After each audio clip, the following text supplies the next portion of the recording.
Hello everybody, we are studying a chapter Biotechnology Principle and Processes. So in this chapter today we are going to study about polymerase chain reaction, that is also called as a PCR. र आज हामी polymerase chain reaction को बारेमा पढ्न गइरहेको छौं. So what is the benefits of this polymerase chain reaction भन्दाखेरि it helps to create multiple copies of DNA र DNA को थुप्रैवटा कपी बनाउनमा चाहिँ हेल्प गर्छ in biotechnology. So this process includes, यसमा जम्मा तीनटा प्रोसेसहरु छ. First one is denaturation, second one is annealing, third one is extension. So during denaturation a DNA is put in a medium where the temperature is rises. कुनै DNA लाई चाहिँ के गरिन्छ, एउटा मिडियममा राखिन्छ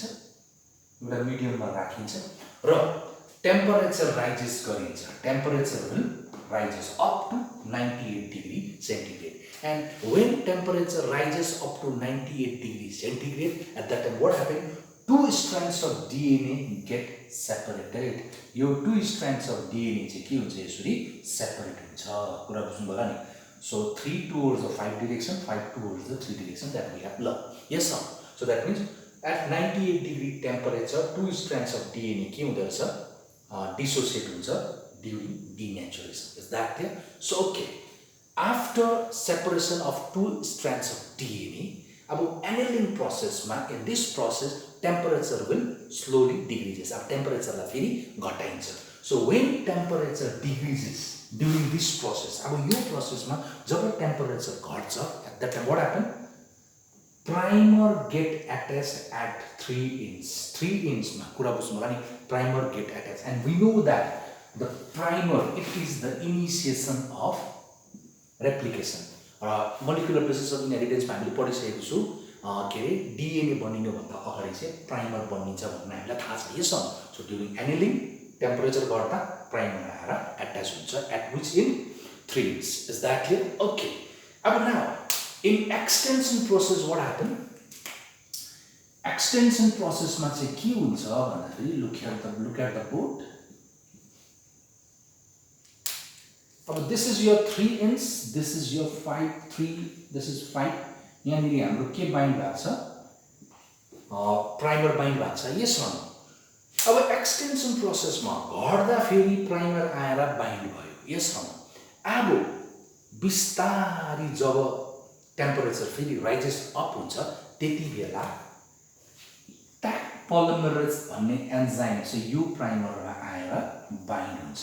Is that clear? So when temperature again rises up, tag polymerase त्यही कारणले यो polymerase chain reaction भएको नि त. tag polymerase भन्ने एन्जाइम चाहिँ will get attached at the primer. Understood or not? The extension हो हैन. प्राइमर अट्याच भइसकेपछि this primer will start to add nucleotides. यसले के गर्छ, न्युक्लियोटाइड एड गरेर यहाँनिर DNA बनाउँछ. कुरा बुझ्नु भयो नि, replication begins. So here what do we have seen? One DNA duplicated into 2 DNA. Yes. अब फेरि त्यही प्रोसेस रिपिट हुन्छ. डिनेचुरेसनमा टेम्परेचर राइजेस अप, जब यसको टेम्परेचर राइजेस अप हुन्छ, टु स्ट्रान्ड्स अफ DNA फेरि यसरी के हुन्छ, सेपरेट हुन्छ. यस. सेपरेट भइसकेपछि when during annealing टेम्परेचर जब फेरि घट्छ, को आएर बाइन्ड हुन्छ, RNA प्राइमर आएर बाइन्ड हुन्छ. यस. RNA प्राइमर आएर बाइन्ड हुन्छ यहाँनिर. यस. देन फेरि when temperature rises up, फेरि यहाँनिर को आएर बाइन्ड हुन्छ, ट्याग पोलिमरेज बाइन्ड हुन्छ.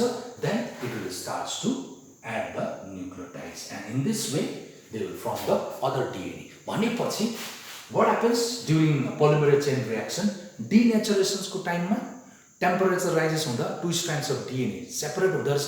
त्यहाँदेखि फेरि एनिलिङ को टाइममा टु स्ट्रान्ड्स अफ DNA को 3 इन्चमा प्राइमर आएर बाइन्ड हुँदो रहेछ. त्यहाँदेखि फेरि एक्सटेन्सन को टाइममा when the temperature rises up, at that time tag polymerase will bind at the primer which starts to add the nucleotides and form the DNA. Yes or no? So in this way multiple numbers of the DNA are formed from one DNA. एउटा DNA बाट थुप्रै DNA हरु बनाइन्छ. अनि त्यो प्रोसेसलाई हामी के भन्छौँ, पोलिमरेज चेन रियाक्सन भन्दैछु. जहाँनिर कसले हेल्प गर्दै रहेछ, ट्याक पोलिमरेज भन्ने एन्जाइमले हेल्प गरेको कारणले गर्दा यो रियाक्सनलाई पोलिमरेज चेन रियाक्सन भनेको। I think it's clear. आजलाई यति, फेरि भेटौँला।